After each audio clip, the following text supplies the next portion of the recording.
My name is Angelina. I'm the National Coordinator for the Silent Memorial Awareness Campaign, which began in Canada in 2004.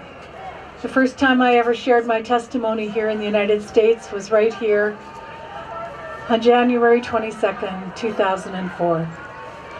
I was the victim of date rape at the age of 15. When I reached out to an abortion helpline to gather information, I was told that abortion was the obvious solution to my problem. All my fears were used to gather up my consent to go for an abortion to end the life of my first child. Nobody told me exactly what abortion was and what it would involve and the kinds of things that I could expect during the procedure, immediately after the procedure, or in the long term. Nobody told me that abortion would be just the start of so many of the problems that would follow in my life. Nobody told me when I walked through the doors of the abortion facility in Buffalo, New York as a teenager, that I would have to watch the remains of my child fill up the glass jar next to my right foot. Nobody told me that the terrible sound that I heard that day from the vacuum aspirator would come back to me over and over through things like the dentist's drill or the vacuum cleaner. Nobody told me that I would experience blood as an abortion connector or money as an abortion connector because I handed over $250 American to end the life of my child.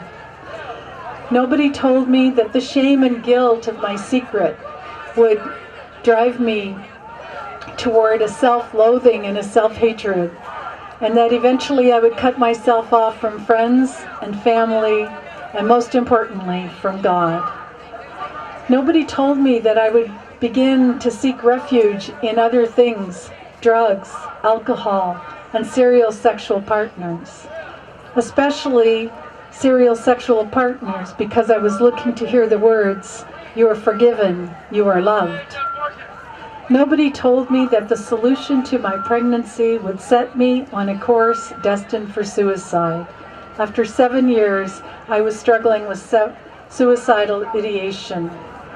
I was in a deep abyss of loneliness and isolation. Nobody told me that the only way forward was to do a U-turn back toward God. One night I turned on the television and there was an evangelical preacher inviting people to make a phone call to turn their lives back to Christ. I hastily wrote the number down, made the call, and the prayer counselor came on the line and drew the story out of me. It was the first time I told the truth about what happened to me. She asked me if I was sorry. Was there anybody I wanted to forgive? And I cried out, my dad. I didn't know how much my father's influence in a less than good way had led me down the road toward the date rape and to the abortion. Nobody told me that there was a journey to go through after my repentance. I thought it was all behind me. I had experienced so much relief by telling the truth and asking for forgiveness. But 7 years later, I was rushed to emerge with a ruptured ectopic pregnancy. I did not die, but our little boy, Joseph Michael Steenstra, 8 to 10 weeks gestation, died because he was in that fallopian tube and could not move down into the womb. Nobody told me that that would be the only other child that I would conceive in my life. That I would have to live with the knowledge that I ended the life of my first child, Sarah Elizabeth, through a surgical abortion, and that Joseph Michael died because of the sexually transmitted disease that I would experience after the abortion. 14 years after the abortion, as I was married, I began to grieve the loss of my first child. I began to process, to name, to personalize, to grieve the death of my first child as I was grieving the life and death of my second child, Joseph Michael Steenstra.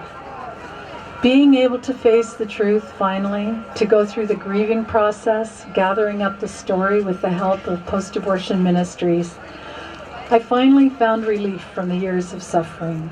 The inner conflict came to an end, and I was able to embrace the truth that I am the mother to a child, Sarah Elizabeth, who died through surgical abortion, Joseph Michael, who died through ectopic pregnancy, and Daniel Joseph, who died through a chemical abortion that took place, I don't know when and I don't know where. The deadly procedure of abortion is considered a medically necessary procedure in Canada and is fully funded by taxpayers at all stages of the pregnancy from conception to birth. I am silent no more in the hopes that this will come to an end not only in Canada but also in America. I hope that one day we will all be participants in making abortion unthinkable everywhere throughout the world. I will be silent no more.